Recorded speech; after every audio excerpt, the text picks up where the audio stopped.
Official lead change number 40 at the start-finish line. Ryan Blaney back to the lead in 1. And they will once again power 2 abreast to the inside of the Michael McDowell machine. McDowell having a miserable afternoon. Just hugs the safer barrier and watches him cruise on by. He will stay in that outside line. Leaders make their way through to his left elbow. Ryan Blaney continues to lead, but Harrison Burton still getting that drafting help from Noah Gregson. And indeed, it's the same story. This 4-pack up at the front breaks away again briefly. Burton and Blaney the front row, with Gregson and Wallace in that second row battling for the third spot side by side again for the lead. What a race we have seen here this afternoon. The Geico 500, the NASCAR Cup Series in action at the Talladega Superspeedway. 49 laps to go. Let's take a look at the leaderboard, brought to you by Skechers. Skechers, the comfort and fit specialist. Try Skechers Relax Fit, Wide Fit, Stretch Fit, Arch Fit, and many more. Ryan Blaney at that start-finish line was the race leader this time by. Harrison Burton was second, Bubba Wallace third, Noah Gregson fourth, Eric Almirola was fifth, and Martin Truex Jr. sixth. Denny Hamlin seventh, Tyler Reddick eighth, Eric Jones is ninth, and Chase Elliott 10th. Kevin Harvick 11th, Ty Gibbs 12th, Austin Cindric 13th, Corey LaJoie 14th, and Ricky Stenhouse Jr. is 15th.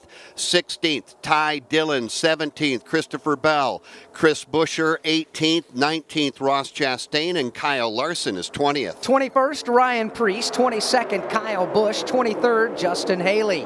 24th is Todd Gilliland as the field clicks off another lap. Running 25th is Riley Herbst. 26th is A.J. Allmendinger. 27th, Zane Smith. Brad Keselowski is 29th. Brad Keselowski 28th, Joey Logano 29th, and J.J. Yaley now 30th. Daniel Suarez 31st, Austin Dillon 32nd, William Byron 33rd, Austin Hill 34th, Alex Bowman 35th. Everybody else is at least one lap down. Chase Briscoe in free pass position at the moment, 36th. B.J. McLeod, 37th. And Michael McDowell is being scored 38th on lap 140. Now, during that rundown, you might have just heard Jeff say, 2 Hendrick Motorsports drivers back in the 30s. William Byron, 33rd.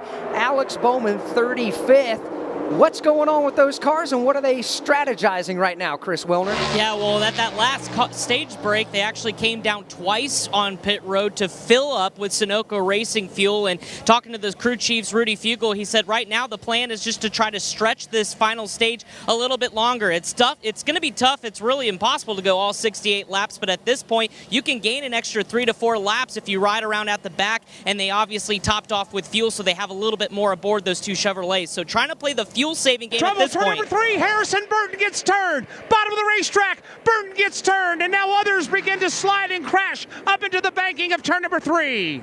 So that will put us under the caution flag. It looks like Austin Dillon is involved. Several others are involved. Dillon, a lot of those cars down on the apron. Perhaps you can see them from your spot. I can't, Jeff. They're down at the very bottom of the racetrack, down by the campers. I can tell you Harrison Burton is driving by me right now. Right side tires up, at least on that race car. I can't see the left, but Austin Dillon, it sounds like, is the other one involved down here in 3 and 4, and he's on pit road. Austin Hill also got a piece of that crash at the exit of the Alabama Gang Super Stretch. We'll settle down, we'll break it down, and come right back and tell you who all was involved.